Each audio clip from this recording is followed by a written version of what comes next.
Buongiorno e benvenuti a Focus TG, come sempre in diretta su Rete Veneta. Apriamo questa edizione con la notizia dell'allargamento di numero di indagati a Venezia nell'inchiesta sull'utilizzo di presunti fondi illeciti durante la campagna elettorale 2020 del sindaco Brugnaro. Ora sono 6 le persone per le quali i pubblici ministeri hanno chiesto il rinvio a giudizio. Edi Caliman. Si aggiunge una sesta persona sull'inchiesta sui relativi fondi illeciti della campagna elettorale del secondo mandato del sindaco Luigi Brugnaro. Si tratta di Stefano Schiavon, legale, rappresentante di Venezia 2025, che è la struttura creata proprio per gestire la seconda campagna elettorale dell'attuale sindaco, ma che è anche nel consiglio direttivo di un'impresa comune. Non è possibile che quindi queste spese, i soldi che venivano spostati da una realtà all'altra, quindi da Venezia 2025 a un'impresa comune che fa riferimento proprio al sindaco Brugnaro, avvenissero tramite un sistema che, a detta dei pubblici ministeri, serviva proprio a superare il tetto di spesa previsto da quello che la legge elettorale di fatto stabilisce, un tetto di spesa per la campagna elettorale di 330.000 euro, superati in questa seconda campagna elettorale del sindaco Brugnaro di ben $500.000. Si tratta infatti di 513.000 euro in più rispetto ai 330 previsti. Continua dunque l'indagine sui presunti fondi illeciti. L'udienza preliminare si terrà il prossimo 2 aprile, in cui compariranno davanti al giudice proprio lo stesso Brugnaro insieme a Morris Ceron, direttore generale del Comune di Venezia e capo di gabinetto, indicato però nelle carte della Procura in qualità di numero 1 di un'impresa comune, associazione, come abbiamo detto, creata all'alba proprio della prima corsa del sindaco a Ca' Farsetti nel 2015. Il terzo nome è quello di Walter Bianchi, amministratore del Consorzio di Produzione e Sviluppo del Nord-Est, che ha finanziato con circa 200.000 euro la macchina dell'attuale sindaco, indicandolo come versamento liberale. Poi ci sono altre 2 persone. Quello che è certo è che si tratta di una questione puramente di tempistiche, come fa riferimento la Guardia di Finanza, che ha denunciato proprio la Procura questi illeciti. Infatti i soldi sarebbero pervenuti prima dell'inizio della campagna elettorale, ma classificati come spese elettorali, invece non come erogazioni liberali. C'è da chiarire quali siano i nodi, infatti, del perché, visto che le associazioni di riferimento al sindaco e di fatto in capo a lui non si fosse il sindaco stesso proprio autofinanziato senza appunto chiedere questi fondi. Queste indagini continueranno, udienza quindi il 2 aprile. Queste le novità da Venezia, è tutto. Da Venezia era Edi Caliman con la collaborazione tecnica di Francesca Pezzo, e ci spostiamo ora a Vicenza, dove stamattina attiviste e attivisti solidali con il popolo palestinese hanno bloccato l'ingresso della Fiera dell'Oro. È organizzata per tutto il giorno la manifestazione degli antagonisti. Sul posto per noi ci sono Daniele Garbin e Andrea Benetti. Buongiorno Daniele. Buongiorno ai telespettatori, confermo, siamo proprio in piazzale della stazione in questo momento a Vicenza. Le associazioni che fanno parte di Vicenza per la Palestina sono qui in questo momento, dopo l'iniziativa che hai ricordato, con cui è partita la giornata. Dopo l'inaugurazione di Vicenza Oro c'è la volontà di dare un segnale preciso proprio verso quello che è in questo momento anche l'attenzione internazionale attorno a Vicenza Oro, che è questo evento economico importante, ma c'è anche la volontà di far rispettare dei diritti. Con me c'è Angela Rotella dell'associazione del movimento, insomma, Vicenza per Palestina. Ecco, che cosa state facendo? Perché in questo momento c'è tensione dopo l'iniziativa di questa mattina. Stanno bloccando i bus navetta che trasporterebbero insomma, i visitatori della fiera da Vicenza alla fiera. Ecco, in questo momento c'è un blocco. Allora sì, buongiorno. Noi come appunto attivisti per i diritti umani e per la libertà e la vita del popolo palestinese, quello che vogliamo fare con queste manifestazioni è richiamare l'attenzione su un problema, che è quello della complicità che governi e istituzioni pubbliche continuano ad avere con un governo accusato di genocidio, che è quello israeliano. Alla Fiera dei Diamanti e dell'Oro, anche a questa edizione, saranno presenti degli espositori israeliani che commerciano con Israele Israele. Noi quello che chiediamo, come vuole il diritto internazionale, è che su Israele vengano applicate delle sanzioni. Queste sanzioni, ce lo spiegano anche professori tipo dell'Università Federico II di Napoli, per esempio sanzionare il settore dei diamanti, che è fondamentale per Israele, significherebbe arrecare danno ad un'economia di un governo genocida. Ecco, oggi siete qui proprio anche per un'iniziativa, siete qui anche perché da Vicenza deve partire anche un messaggio. A chi è rivolto e qual è?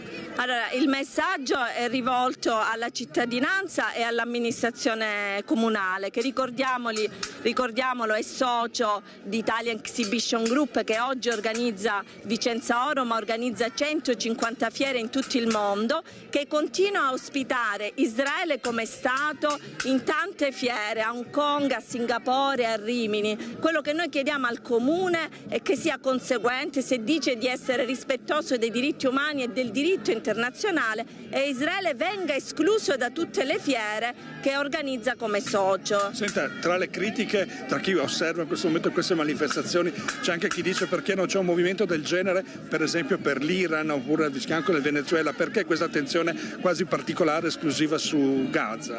Allora, io personalmente, ovviamente per tutto quello che sono i luoghi dove ci sono violazioni dei diritti umani, sono vicina alle popolazioni. Questo è un movimento di persone che si era formato sulla Palestina per i diritti del popolo palestinese, e quindi mi sembra anche pretestuoso dire perché non fate questo e non altro. Noi intanto siamo in piazza per ribadire il diritto umano ad esistere, poi se si organizzeranno manifestazioni per il diritto al Venezuela di autodeterminarsi dopo aver fatto elezioni libere e non di essere invaso da potenza straniera, scenderò in piazza con loro, stesso per l'Iran, ma sono accuse pretestuose. Perfetto, allora intanto grazie, per il momento continua la giornata. Dove sarete nel pomeriggio? Allora, nel pomeriggio alle 15 saremo davanti alla Fiera di Vicenza, sempre per ricordare a chi parteciperà come visitatore, a chi parteciperà come espositore, che ogni diamante che viene lavorato e venduto da e per Israele contribuisce ad arricchire uno Stato che mi sembra che in 78 anni ha dimostrato di essere assolutamente contro il diritto internazionale. Quindi un invito a tutti a riflettere che anche le nostre azioni, boicottare, sanzionare, disinvestire, possono fare la differenza. Grazie. Allora, da Vicenza per il momento in piazzale della stazione è ancora attivo il blocco, per il momento è tutto, a voi la linea. Grazie a Daniele Carbini e alla sua ospite, ed Andrea Benetti, che ha reso possibile questo collegamento dal punto di vista tecnico. Noi ci spostiamo a Mogliano Veneto perché le indagini seguite ad una rissa che si era verificata in via Zara il 27 agosto del 2025 ha portato i carabinieri a perquisire le abitazioni di 8 giovani di età compresa tra i 19 e i 26 anni, 4 di origine tunisina, 2 albanesi e 2 italiani. Sono tutti indagati a vario titolo per rissa aggravata in concorso. Durante la rissa del 27 agosto un cittadino tunisino era rimasto ferito ad un braccio da un coccio di bottiglia, riportando una prognosi di 20 giorni.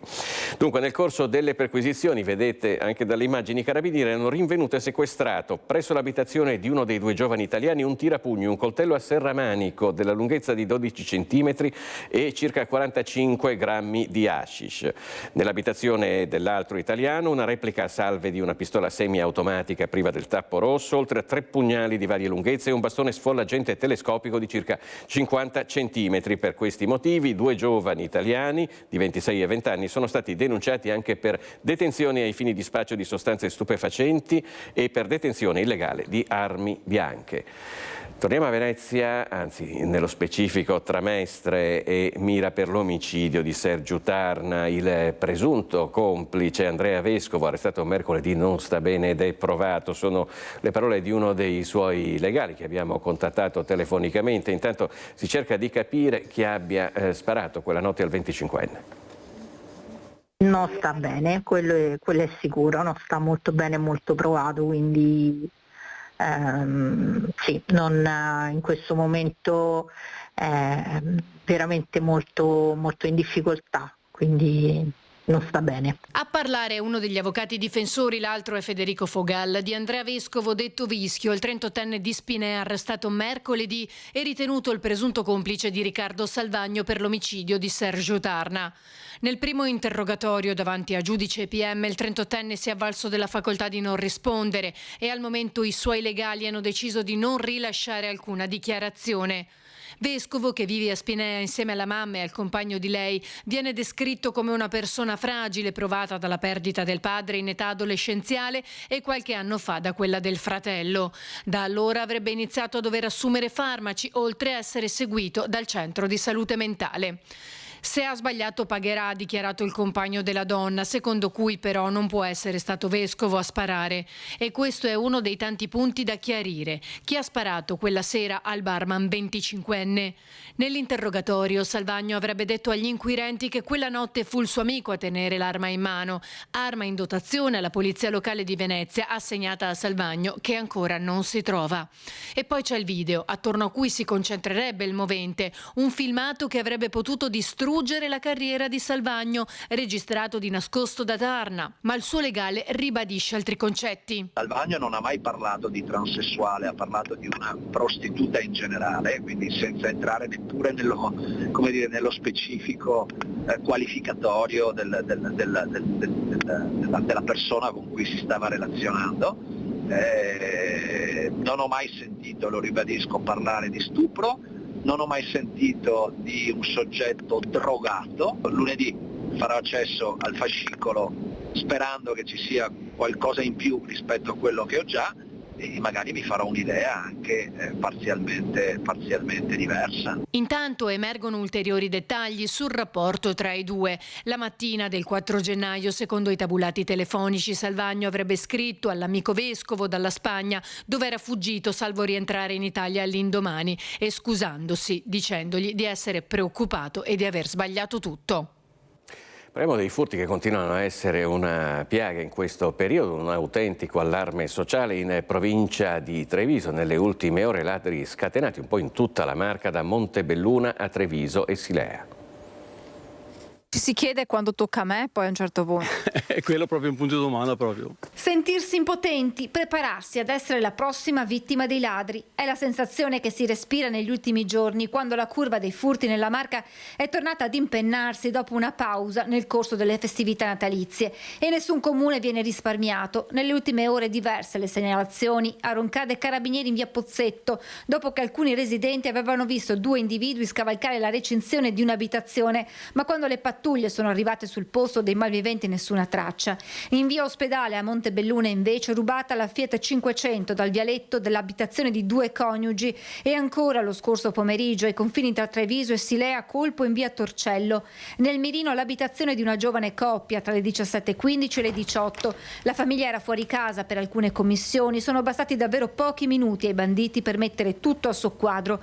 Prima hanno tentato di aprire lo scuro al primo piano, non riuscendoci, essendo chiuso con un catenaccio. A quel punto sono saliti sul terrazzo e hanno sfondato il vetro della porta finestra.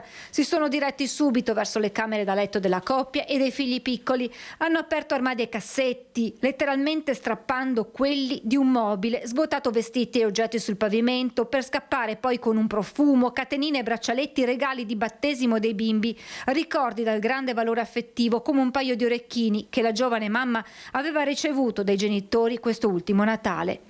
Probabilmente i ladri non sono riusciti a portare a termine il loro piano, disturbati dall'improvviso rientro dei proprietari. Alcune stanze, infatti, come la cucina, non sono state nemmeno toccate. E adesso i cittadini cercano, per quanto possibile, di mettere in sicurezza le proprie case, quasi rassegnati però a ladri sempre più spregiudicati che non si fermano davanti a nulla. Avete installato la telecamera perché... Sì, perché mia moglie è più sicura, diciamo, tra virgolette, perché dopo se vogliono possono fare diverse maniere, hai capito? Una forma di sicurezza, però non sa come ci si può salvare. Altri colpi poi si sono verificati sotto Natale tra le province di Belluno e la parte settentrionale di quella di Treviso. In questa occasione sono stati arrestati 2 trasfertisti albanesi che sono stati traditi dai loro auricolari geolocalizzati. Il loro covo si trovava in un appartamento a Resana. Nonostante entrambi fossero senza fissa dimora, sono arrivati fin qui i carabinieri di Feltre, che sono così riusciti a braccare una coppia di ladri trasfertisti, 2 albanesi di 44 e 45 anni, che durante le ultime feste di Natale hanno messo a segno diversi furti tra Bellunese e Marca Trevigiana, Cesio Maggiore, Santa Giustina, Feltre e poi Postioma, Castagnole, Paese, Castelfranco, zona stazione, una traiettoria criminale che i militari dell'Arma hanno ricostruito anche grazie a un passo falso compiuto dai due, ovvero il furto in Valbelluna di un paio di auricolari dotati di geolocalizzazione, poi tenuti all'interno dell'auto, una Mercedes classe A usata in diverse occasioni e monitorata attraverso un GPS installato dagli stessi militari. Il blitz è scattato il 13 gennaio, il 45enne è stato fermato alla guida di una Fiat Idea, il 44enne nell'appartamento di Resana, dove sono stati recuperati circa 90 pezzi di refurtiva, borse, occhiali di marca, cellulari, gioielli, persino timbri dorati da ufficio. Il loro arresto è stato convalidato nelle scorse ore dal GIP di Treviso, che ha confermato la misura di custodia cautelare in carcere, ma che ha trasmesso gli atti per competenza alla Procura di Belluno, perché nel bellunese si è registrato il primo furto. Entrambi, assistiti dai loro avvocati Alessandra Nava e Antonella Picco, si sono avvalsi della facoltà di non rispondere. Non c'è una flagranza di reato, è vero che lui si trovava in quell'abitazione, ma sono elementi poi da dimostrare e verificare che la persona che abitava in quell'appartamento fosse una delle persone che ha commesso i reati. La difesa quindi è pronta a giocare le sue carte, non solo c'è flagranza, ma i soggetti erano travisati.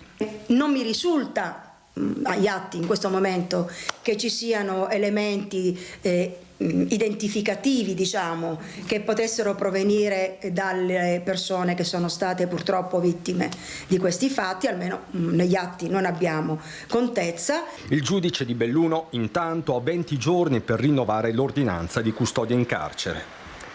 I carabinieri di Cittadella hanno eseguito nella notte misure cautelari nei confronti di 5 italiani accusati di reclutamento, favoreggiamento e sfruttamento della prostituzione nell'Alta Padovana. Noi ci colleghiamo in diretta con Padova, dove si trova Federico Fusetti con Francesco Ratai. Buongiorno Federico.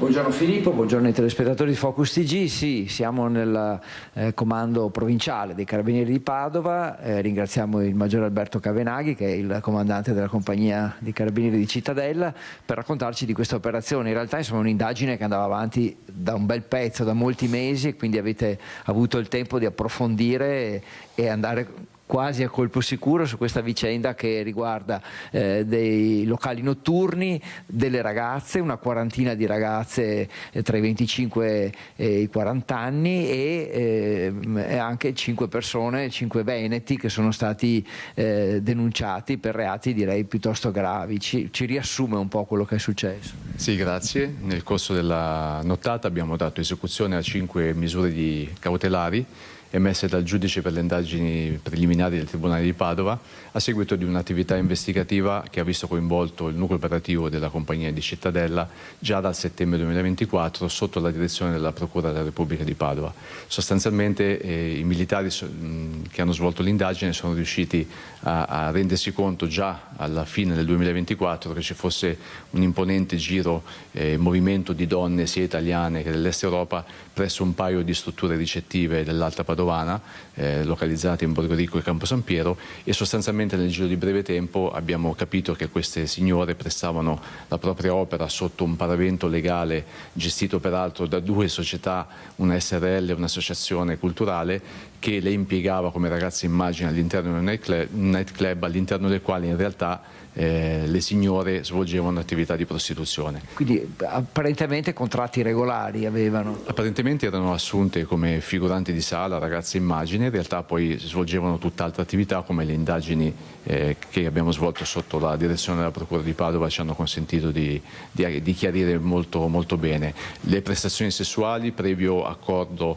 per tramite dell'intermediazione dei responsabili che sono stati posti agli arresti domiciliari o all'obbligo di firma nelle scorse ore, sostanzialmente si accordavano con i clienti per la prestazione sessuale che veniva consumata all'interno dei privé. Il corrispettivo veniva poi raccolto in contanti da 2 di questi signori che avevano un ruolo direttivo all'interno dell'organizzazione, ovvero corrisposto con strisciate bancomat, quindi con transazioni bancomat. Quindi addirittura con il POS? Sì signore, assolutamente, sotto la giustificazione di consumazione di alcolici o altri beni. La cosa più interessante è che l'indagine patrimoniale svolta dal nucleo operativo della compagnia di Cittadella, sotto l'attenta vaglio della magistratura, ha permesso di ricostruire una serie di movimenti finanziari messi in atto da 2 di questi promotori che sono finiti agli arresti domiciliari, che consistevano sostanzialmente in un meccanismo di ricezione dei proventi corrisposti dai clienti alle prostitute, lavaggio e ripulitura attraverso una serie di operazioni bancarie e finanziarie utilizzando le 2 persone giuridiche citate, reimmissione nell'economia legale, quindi legittima, e successivo riutilizzo da parte dei 2 soggetti o per rifinanziare l'attività imprenditoriale illecita, ovvero per utilizzarli per scopi personali.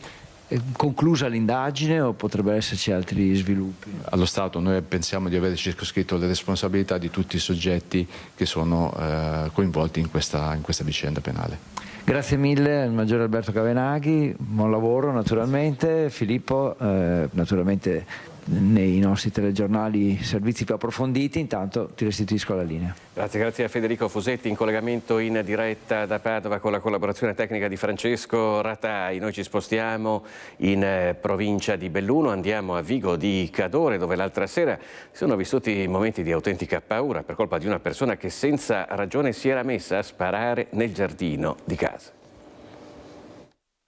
Vigo di Cadore blindato, i momenti di panico tra gli abitanti per colpa di uno scriteriato che si è messo a sparare in aria con la sua pistola. Il 60enne cadorino, dopo aver fatto fuoco in giardino nella sua casa di via Borgonuovo, si era rinchiuso in casa all'arrivo delle pattuglie dei carabinieri, ma non rischierebbe nemmeno l'arresto. L'emergenza era scattata nel tardo pomeriggio e si è conclusa verso le 20. C'è stato qualche attimo di tensione perché effettivamente non si capiva cosa stava succedendo, quindi ovviamente le persone erano anche un po' allarmate. Di fatto le forze dell'ordine avevano comunque già da subito messo in sicurezza tutta la zona. Teniamo conto che essendo un paese piccolo poi di fatto la diffusione della notizia c'era e quindi anche capendo effettivamente chi erano le persone coinvolte c'è stata una grande tranquillità in paese, nel senso che comunque stiamo parlando di una persona molto conosciuta e che non rappresenta un pericolo per le altre persone, quindi direi che è un episodio sporadico che effettivamente ha allarmato tutti, però che già ieri sera, ma sicuramente oggi, possiamo anche archiviare con molta tranquillità. Ora dovranno essere esaminate le ragioni delle condizioni alterate dell'uomo, forse dovute ad abuso di alcol. I carabinieri della compagnia provinciale di Belluno e del reparto operativo prima hanno blindato il paese facendo chiudere i locali e dicendo a tutti di rimanere in casa fino a nuovo ordine. Poi hanno portato a termine l'operazione senza nessun ferito e convincendo l'uomo a più miti consigli. Il 60enne alla fine si è consegnato ed è stato accompagnato in caserma. Dopo lo spavento potrebbe essere che l'unico reato che gli verrà contestato sia quello del procurato allarme. Allarme procurato o meno, ce ne sono diversi, li abbiamo visti negli ultimi servizi, dai furti in casa, alle risse, ad altri episodi che generano un diffuso allarme sociale. Noi abbiamo ascoltato il sindaco di Treviso, Mario Conte, che è anche presidente dell'ANCI regionale, per cui rappresenta tutti i sindaci del Veneto, sulla bozza del nuovo pacchetto di sicurezza predisposta dal Viminale che sta per entrare in vigore. Si va dalle zone rosse rafforzate a maggiori tutele e scudo legale per gli agenti. Sentiamo. Io apprezzo molto la presenza dell'esercito sul progetto Strade Sicure, anzi se venisse anche incrementato sarebbe cosa positiva, e poi sapete che io sono un grande sostenitore delle polizie locali. Per poter incrementare gli organici abbiamo la necessità di avere disponibilità di bilancio. Mi piace anche l'idea che le zone rosse, che sono sempre in capo ai prefetti, però possano essere anche diverse da quelle non esattamente limitrofe alla stazione, ma si può ragionare su altri ambiti. Quindi insomma io credo che ci siano delle risposte importanti anche da un punto di vista della risposta concreta da parte dello Stato nei confronti di un fenomeno che, come potete vedere, non è limitato ai nostri territori ma è su scala nazionale. È un passo in avanti importante verso il ripristino della legalità nei nostri territori. Siamo fiduciosi che intanto sia stato fatto un primo passo per dare ulteriori strumenti alle forze dell'ordine, perché molte volte rischi la demotivazione anche da parte loro. Oggi gli strumenti ci sono, manca la fase conclusiva, che è quella della certezza della pena e possibilmente anche un po' l'inasprimento delle pene. Semplicemente ogni azione porta con sé delle responsabilità, chi sbaglia è giusto che paghi. Torniamo a Belluno per 2 interventi dei vigili del fuoco sulle strade. Nella tarda serata di venerdì, erano circa le 22:40, i vigili del fuoco sono intervenuti per l'uscita autonoma di una autovettura nel comune di Domegge di Cadore lungo la strada statale 51 bis.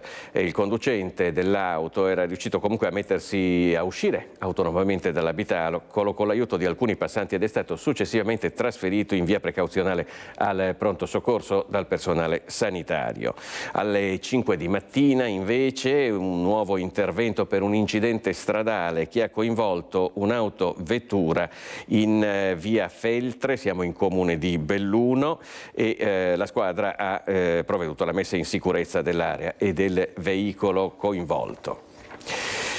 Bonifica ultimata a Guia di Valdobbiadene, nella casa di Attilio Frare, l'uomo morto mercoledì mentre maneggiava un ordigno. Non ci sono altri proiettili inesplosi. Il ricavato oggi alle 14:30 ci sarà l'addio. Domani daremo l'ultimo saluto ad Attilio Frare alla chiesa parrocchiale di Guia alle 14:30.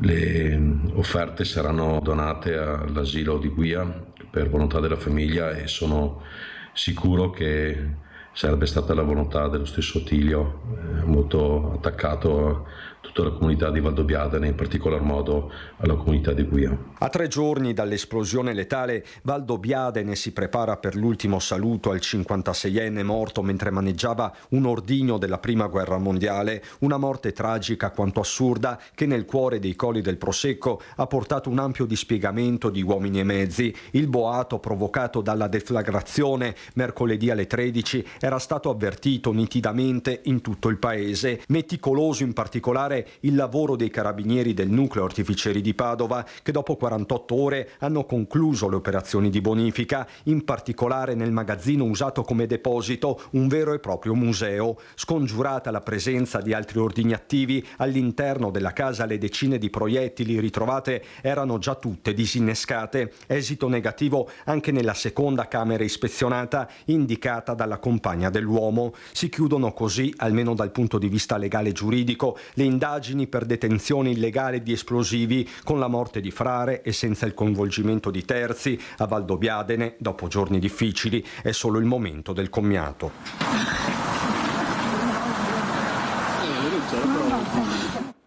Ci fermiamo per un istante, ci rivediamo tra pochissimo.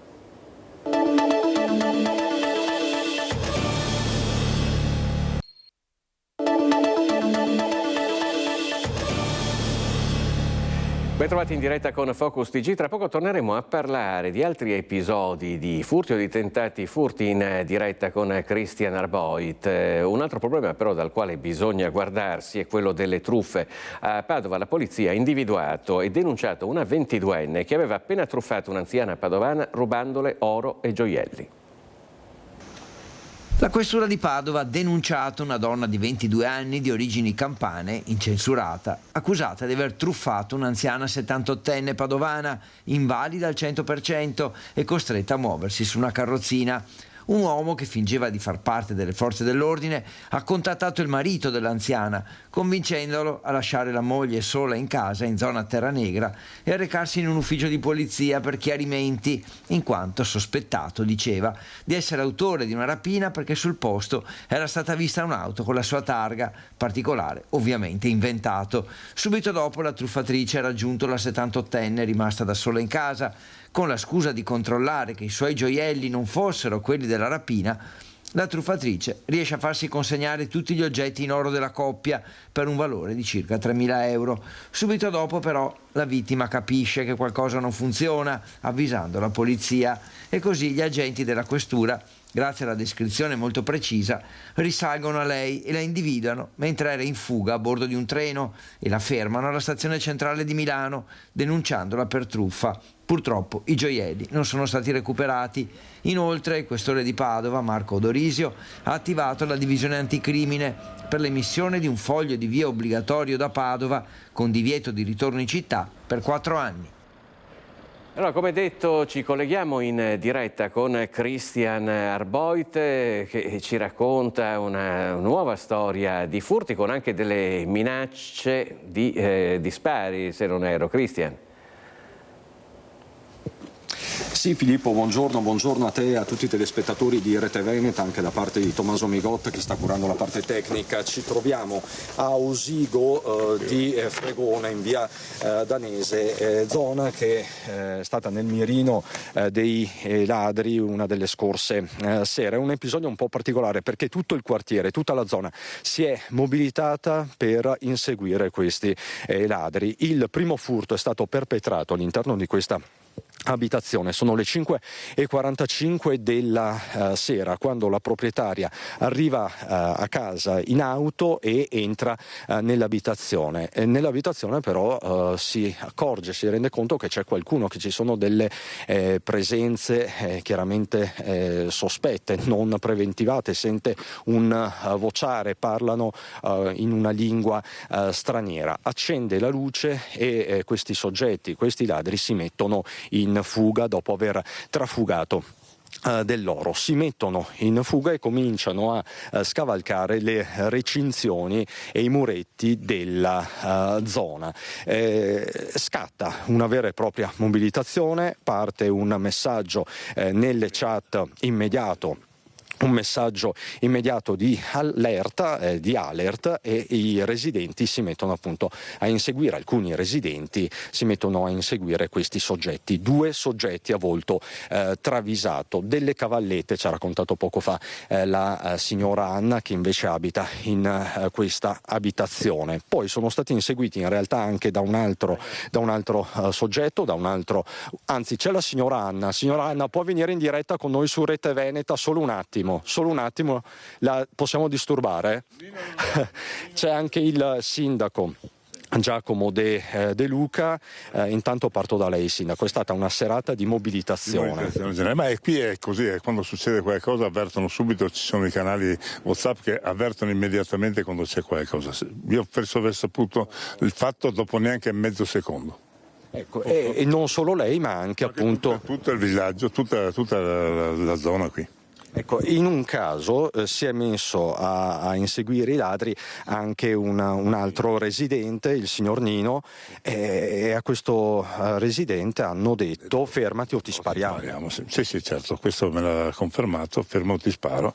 Forse non erano armati, ma no, gente giovane soprattutto, che conosce bene il territorio, perché aveva fatto una bella perlustrazione, perché uscire e saltare dove sono andati, la via di fuga, non era facile da arrivare al punto dove forse avevano la sua macchina, quindi vuol dire che avevano già fatto una bella perlustrazione. Questo è il tema. L'altro tema collegato è quello della sicurezza in generale. Noi la conosciamo, sindaco, anche perché un anno fa la conosciamo per ovviamente la sua storia, ma un anno fa in particolare lei aveva denunciato la carenza di personale nel suo comune di Fregona, municipio dove manca anche il vigile urbano ormai da molto tempo. L'abbiamo visto anche con la paletta.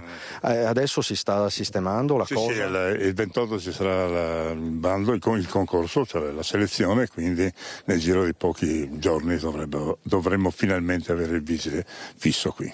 Però lei sogna, diciamo così, il corpo intercomunale. Io penso che ho visto in certe altre zone, per esempio nella zona del Trentino, dove ci sono raggruppati 30-40 vigili tutti assieme e quindi si possono coprire l'intero arco della giornata, che è quello che serve. Un vigile solo in un comune, quando ha fatto le sue ore durante il giorno in municipio e fuori nelle strade, ne ha fatto abbastanza e non può certamente badare alla sicurezza. Io devo ringraziare i carabinieri perché qui vengono 2 volte al giorno a fare il controllo, quindi questo è già abbastanza sufficiente, però non basta, vediamo che qua i furti continuano ad essere sempre di più. Nonostante questo, appunto, nonostante i controlli, nonostante i furti, non vuole farsi vedere il residente, appunto, che ha rincorso i ladri, che è stato minacciato. Ovviamente c'è un po' probabilmente anche di apprensione. Sì, mi meraviglio dell'Anna che sia andata tranquilla, perché insomma c'è da avere un po' di paura. Non è che sta gente qui è senza scrupoli, quella spara se hanno le armi oppure se hanno qualche cosa ti uccidono, insomma, quindi bisogna stare attenti, è meglio che non facciano i poliziotti. Lasciamo fare il lavoro alle forze dell'ordine certi lavori, noi segnaliamo solo e stiamo attenti a quello che succede. Quindi lei, sindaco, dice ai suoi residenti bene occuparsi di quello che accade, bene segnalare, ma la magari... La segnalazione è stata la cosa più veloce. Io nel giro di neanche 30 secondi avevo già la segnalazione quando avevano visto, ma neanche 30 secondi, immediata, come per tutti gli altri, quindi questa è la funzione che fa. Dopo il momento l'Anna ha avuto un po' di coraggio, un po' più del solito, però bisogna stare attenti perché sta gente qui è senza scrupoli, insomma. Allora, non dobbiamo sostituirci alla polizia. Come dice? Non dobbiamo sostituirci alle forze dell'ordine. Signora Anna, siamo nuovamente in diretta, le chiediamo solo, lei ha rincorso i ladri l'altra sera, ha avuto un gran coraggio. Sì, fin qua dietro. Le ho detto fermi, guardate che vi ho visto. Vi ho visto però, e salta il cancello e su. Lei non ha avuto paura? No. Subito no. Subito no, adesso non so se lo rifarei più. Perché poi al suo vicino di casa hanno detto fermati o ti spariamo, quindi forse erano armati. Non lo so, non mi sembra però, no. Secondo me no, erano molto agili, delle cavallette. Secondo me erano proprio 2 ragazzi ma giovanissimi, perché per correre così, cioè non ti riesci a fare un lavoro così, io proprio essere giovanissimi, insomma, ecco, sì, saltare così secondo me. È a conoscenza del luogo. Questo soprattutto mi preoccupa di più, questo che mi preoccupa. Il fatto che qualcuno abbia studiato la zona, insomma, questa è una zona particolarmente periferica. Tante vie di fuga non ci sono a Fregona, quindi bisogna stare attenti, anche i ladri devono stare attenti, perché c'è solo una strada per andare a Vittoria e una che va verso il Cansiglio, bloccate quelle 2 là, li becchiamo subito, quindi che stiano un po' attenti, ecco. Ladri avvisati, grazie sindaco, grazie signora Anna, è tutto per il momento da Usigo di Fregona, vi restituiamo la linea. Grazie davvero a Cristian Arboit per questo collegamento con la collaborazione tecnica di Tommaso Migotto. Noi tiriamo un pochino il fiato, parliamo di carnevale, ci colleghiamo con Lucio Zanato perché è stato appena, credo, presentato il calendario di Carnevali di Marca, vero Lucio? Sì Filippo, buongiorno a te, buongiorno ai telespettatori di Rete Veneta. Sì, è stato presentato il calendario che dura esattamente un mese da oggi, quindi il martedì grasso, lo ricordiamo, è il 17 febbraio. Sono con gli organizzatori ma sono anche con la mascotte e va detto insomma che si parte tra l'altro nelle zone nostre, nel senso che si parte da Pieve del Grappa da una parte e si parte domani e si parte anche da Tarso invece per quanto riguarda la Marca che guarda invece verso est. E allora cominciamo con il presidente dei Carnevali di Marca, ovvero Redo Bezzo.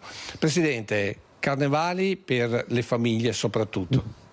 È un carnevale per le famiglie, 28 appuntamenti in totale. 21 sono le sfilate, 23 i comuni coinvolti e più altri eventi per le famiglie nei comuni minori, più quegli eventi collaterali che precedono le sfilate nel weekend a Vittorio Veneto e anche a Treviso. Dicevi, carnevale in sicurezza, noi ci stiamo adoperando da vari mesi per quei vari carri. Ricordo un centinaio di gruppi e carri mascherati che parteciperanno in totale nelle varie sfilate dei Carnevali di Marca per organizzare un evento che sia bello da vedere nella tradizione del carnevale, bellissimi costumi e coreografie. Però anche vogliamo rivolgerci anche all'aspetto anche organizzativo, non solo prettamente artistico, ma anche dal punto di vista della sicurezza. Tanti sono i volontari coinvolti, dalla protezione civile, dall'ANC, anche per quanto riguarda l'aspetto sanitario, nonché anche la polizia locale, i commissariati di Conegliano e anche la questura di Treviso, che ci danno direttive e ci aiutano a stimare in modo da stimare anche i rischi, in modo da avere un adeguato numero di persone che possono essere disponibili. Tanto per dare qualche numero, dalle 20 ai 30 volontari per la sicurezza nelle sfilate più piccole, per arrivare fino anche a una settantina a Vittorio Veneto, e anche poi nel grande conclusione a Conegliano, una sfilata soprattutto di Treviso, dove superiamo anche le 100 presenze. Ecco, quindi il carnevale in sicurezza, questo va detto, perché molti dicono io al carnevale non ci vado perché magari poi mi scippano, magari poi succede qualcosa, invece loro hanno organizzato tutto e l'hanno sottolineato nel corso della conferenza stampa. Però noi rimaniamo nella leggerezza, perché ci sono delle cose davvero particolari. Intanto ci sono delle new entry, quindi tra i comuni c'è chi ha aderito a questo circuito, vero? Casale sul Sile torna... Silvia Sartorel, giusto perché chi non la conosce, ma noi la conosciamo perché da anni ormai seguiamo il Carnevale di Marca. Casale sul Sile torna dopo 40 anni, dal 1985, torniamo oggi con una sfilata meravigliosa sulla provinciale che coinvolgerà tutta la comunità e che la comunità ci hanno detto aspetta con molta gioia. Ecco, poi invece abbiamo i carnevali in notturna, perché non ci sono solo quelli diurni, pomeridiani, domenicali, ci sono anche quelli in notturna, ce ne sono di davvero particolari. Aumenta la magia, scende il buio, aumentano le luci e la magia, quindi Santa Lucia di Piave il 7 di febbraio, tradizionale nostro appuntamento. Il 14 febbraio, giorno di San Valentino, potete venire a festeggiare con noi a Zenson di Piave, e il 15 febbraio a Roncade.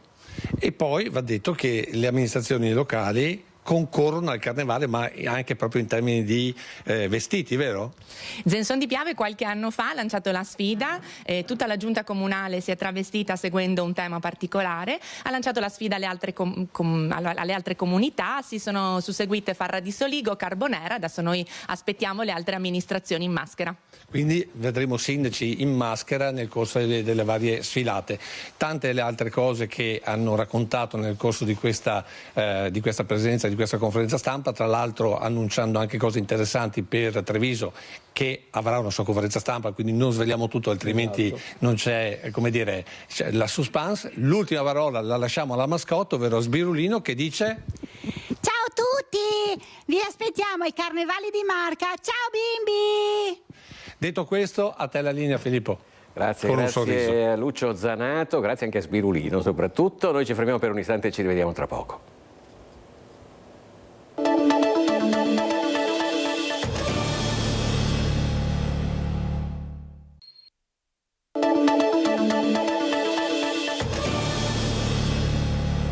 Bentrovati nuovamente in diretta con Focus TG. Torniamo sulla morte di Annabella Martinelli. Un cerotto è stato trovato sulla bocca della studentessa sparita da casa il giorno della Befana e trovata impiccata giovedì sera. Per gli inquirenti potrebbe esserselo messo da sola, ma approfondimenti sono in corso. Martedì è prevista l'autopsia sul corpo della giovane. Sarà l'autopsia a fugare ogni dubbio. Verrà eseguita martedì sul corpo di Annabella Martinelli, la 22enne trovata senza vita nel bosco a Teolo, impiccata a un albero. La procura è già ragionevolmente certa che non siano coinvolte altre persone e che si tratti di un gesto volontario, ma si cerca la conferma definitiva dei riscontri tecnici. Molti tasselli delle indagini che portano a questa conclusione. L'ultimo particolare che emerge è quello di un cerotto trovato sulla bocca della ragazza, che potrebbe esserselo però applicato da sola. Il giorno dei funerali, ancora da stabilire, sarà proclamato il lutto cittadino a Teolo, mentre i familiari, genitori e altri parenti di Annabella hanno deposto dei fiori sul luogo del ritrovamento, mantenendo però il silenzio che li ha accompagnati nel loro dolore dal giorno della scomparsa, il 6 gennaio. A San Giovanni Lupatotto, nel Veronese, cresce la preoccupazione per la scomparsa di Diego Baroni, 14enne che lo scorso 12 gennaio ha fatto perdere le proprie tracce e non è più tornato a casa. Il ragazzino era uscito alle 6:45 per prendere l'autobus che lo avrebbe dovuto portare all'Istituto Professionale Giorgi di Verona, ma non è mai arrivato a scuola. La mamma ha lanciato un appello sui social e presentato una denuncia ai carabinieri. Le ricerche finora non hanno dato esito. L'ultimo avvistamento del ragazzino è avvenuto davanti alla stazione di Verona Porta Nuova, dove ad alcune amiche aveva detto che era diretto a Milano per raggiungere degli amici dei quali la famiglia non è a conoscenza, e proprio in una zona del capoluogo lombardo è stato infatti agganciato per l'ultima volta il suo cellulare. Ora parliamo di predazioni e ci spostiamo a Marostica, dove ci racconta tutto Mirko Cavallin. Buongiorno da Laverda, località qui del comune di Marostica sulle colline. Sono con Simone Costacutta e suo suocero il signor Walter nel terreno di loro proprietà, dove c'è stata l'altra notte una predazione. Qui alla mia sinistra c'è uno dei capi predati, una pecora, più a monte ce n'è un altro in condizioni ancora più drammatiche. Non è la prima volta che vi succede? No, non è la prima volta. 2 anni fa abbiamo avuto una predazione anche in località Rubio di un asino. Quello che è successo l'altra sera è sicuramente lupo, da quello che si capisce dai segni lasciati. Sì, credo proprio di sì, che sia evidente che sia un lupo. Erano presenti stabilmente in questa zona o sono capitati d'improvviso? No, allora, noi non sappiamo che ci siano altre predazioni nell'ultimo periodo. 2 anni fa c'è stata una predazione qui vicino, però poi non abbiamo più sentito niente. La cosa strana è che appunto questo fatto è successo tra giovedì e venerdì, siamo a sabato inoltrato, ma le carcasse sono ancora qui. Come funziona? Spieghiamo come funziona normalmente la procedura, come dovrebbe funzionare. Sì, mio socio si è accorto ieri mattina alle 9 della predazione. Abbiamo chiamato subito il servizio veterinario, che prontamente sono usciti alle 14 di ieri. Io non sono riuscito a mettermi in contatto con la polizia provinciale competente appunto in questi casi, e solo tramite il sindaco Enrico Costa di Colceresa ieri sera sono riuscito a mettermi in contatto con la polizia provinciale, che mi ha detto che uscirà oggi pomeriggio. Però poi c'è un problema, perché le carcasse da qui vanno spostate, oltre che analizzate e verificate. Sì, certo, le carcasse vanno smaltite per una ditta specializzata che uscirà lunedì.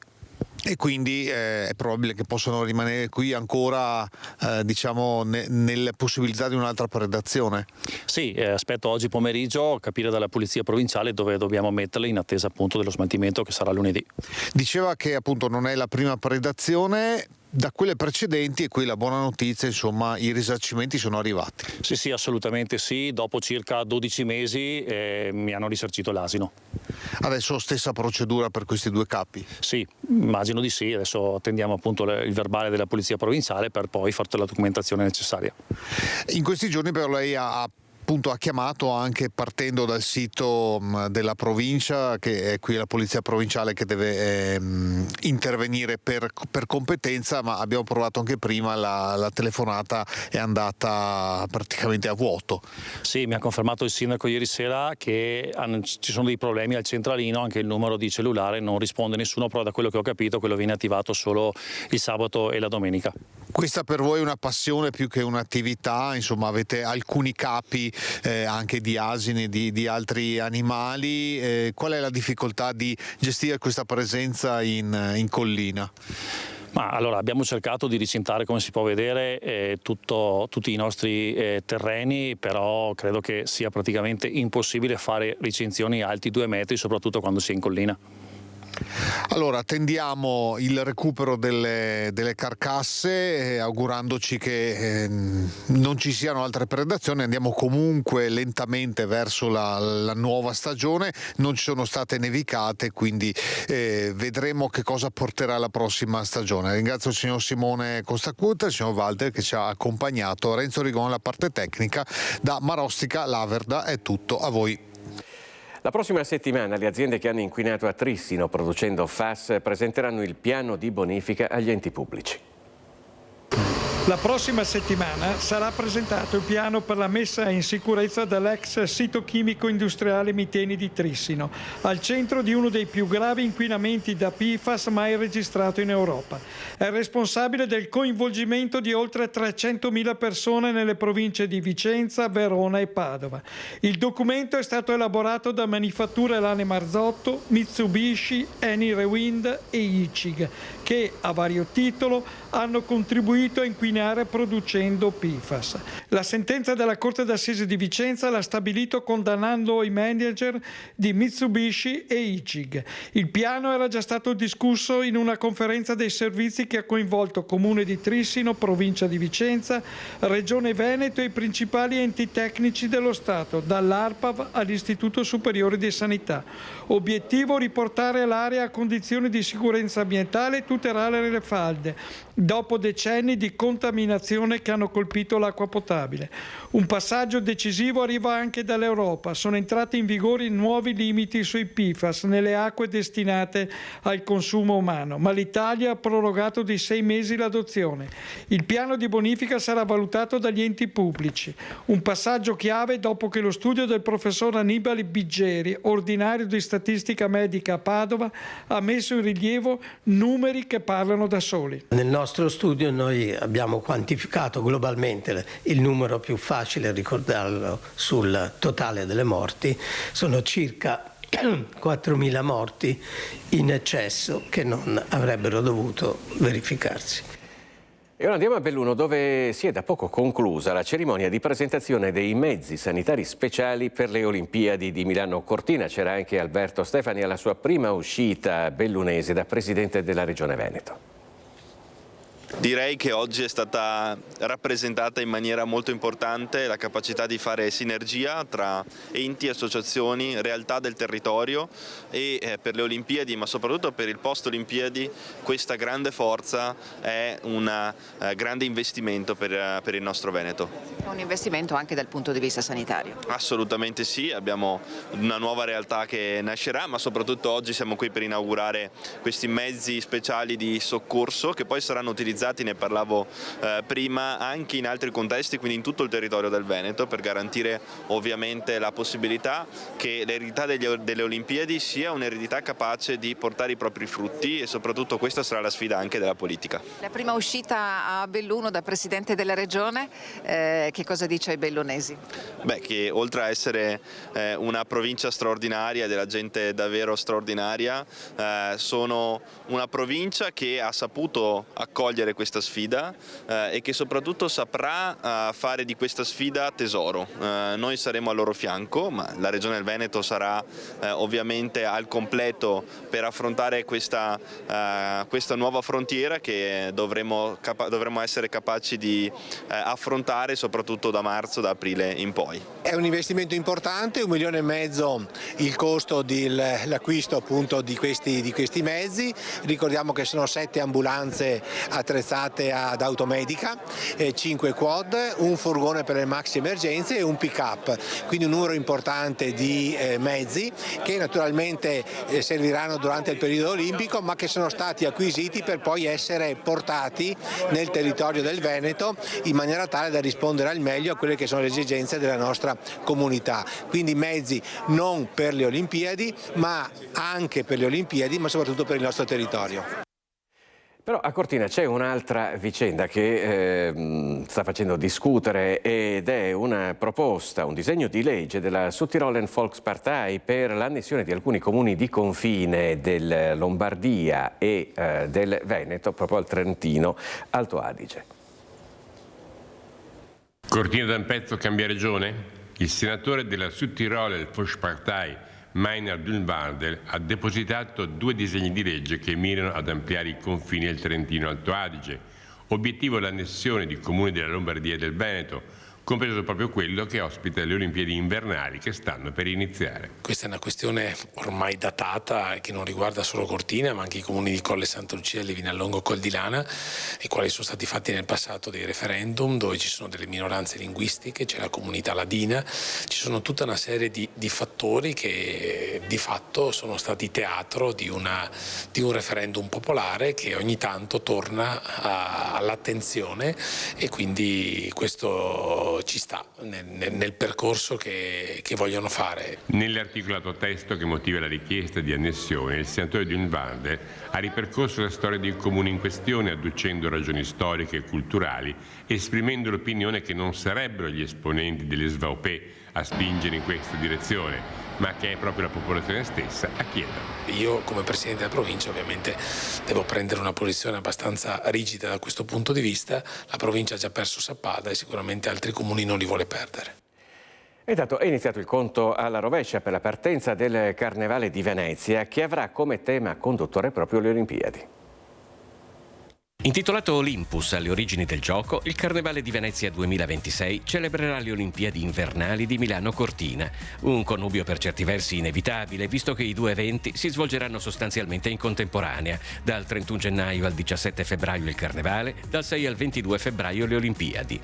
Ma quali sono i punti di contatto in cui performance sportive e travestimenti si incontrano? Il Carnevale è una festa eterogenea, divertente, chiassosa e a voler guardare nella storia dell'arte troviamo tantissimi riferimenti. Chi si vuole vestire ha voglia e fantasia, a partire dai miti greci fino ai supereroi ce n'è. Nel quadro di fine Settecento di Gabriel Bella, la festa del Giovedì Grasso in piazzetta, utilizzato a simbolo di questa edizione del Carnevale, si vedono degli atleti che formano una piramide umana, una delle specialità di uno spettacolo all'epoca molto popolare, chiamato Le Forze d'Ercole, oppure un acrobata che si sta calando dal campanile di San Marco, il cosiddetto svolo del turco. Ecco allora come abilità sportive e festeggiamenti carnevaleschi si intrecciassero nel Medioevo. Al calcio giocavamo già nel 300, 400 con regole completamente diverse e fu sospeso, pensate, addirittura quindi per capire qual era il confronto, perché c'erano troppi decessi. Quindi insomma, ma non soltanto tra chi lo giocava, ma anche tra il pubblico. A volte di questi tumultuosi eventi sportivi rimane traccia nella toponomastica cittadina, come per Calle della Raccheta a Cannareggio. Si giocava con una racchetta, va bene, e con una palla che era fatta con pergamena e all'interno, compressa, veniva messa della lana e addirittura rimbalzavano. E lungo la calle, dalle finestre sovrastanti, c'era un pubblico incredibile e costante. Il primo appuntamento del Carnevale di Venezia 2026 sarà in piazza San Marco dalle 17 di sabato 31 gennaio con il Gran Ballo di Carnevale, seguito domenica dal suggestivo corteo acqueo lungo il Canal Grande e lo scoppio della Pantegana sotto il Ponte di Rialto.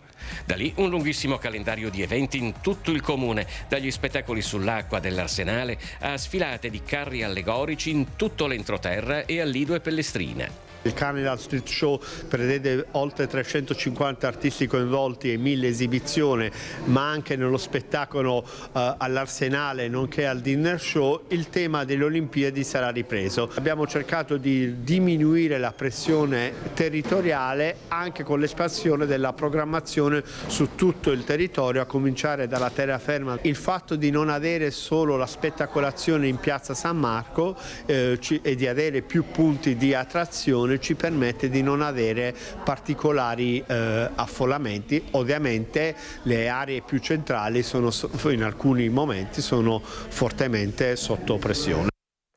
Era questo l'ultimo servizio di questa edizione di Focus TG, curato in regia da Alberto Pivetta e Renato Capoia. Vi ricordo i prossimi appuntamenti con l'informazione di Rete Veneta questa sera a partire dalle 18:50 con il telegiornale di Bassano del Grappa e a seguire il telegiornale di Vicenza. Grazie per averci seguito e buon proseguimento di giornata.